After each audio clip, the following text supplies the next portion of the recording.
नगरीमा पस्ने बखतमा पनि कष्टारी चित्त कष्ट भोगरी यहाँ उत्रिणौला भनी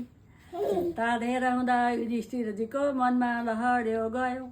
सम्झी जप्त तहाँ जगत जननीको तप गर्न लाग्नु भयो।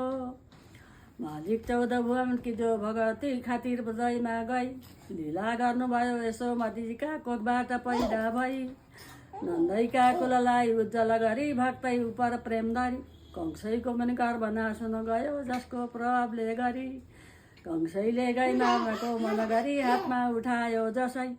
विद्युतका शरीर रूप धरी गगनमा उड्नु भयो जड तसै माला दिव्य वस्त्र जसका खड्गै छ हातमा पनि प्रख्यात छन् तीन लोकमा भगवती बहिनी हरिकी भनी त्रिलोकका रूप जस्तो असुर महिषासुर हुन गयो दया 3 लोकमाथि धरिकन त मारिदिनु भयो उसै माथिक मेरा उपर पनि दुर्गे धरी दया सहज सङ्कट छुट्ला यदि मकन मङ्गल दिनु भया। युधिष्ठिरका यस्ता स्तुति सुनि बहुत खुस पनि भई तिनै लोकी माई भगवती तै प्रकट भइन् हुकुम गर्छिन् फेरि सुन वचन मेरो कुरुपति सहज सङ्कट छुट्ला अब उपर परला जति जति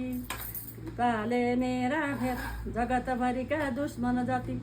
जिती राज गर्ने छौ नगर मनको शोक बढ्थ्यो भगवती देवी त्यति जाने बिहान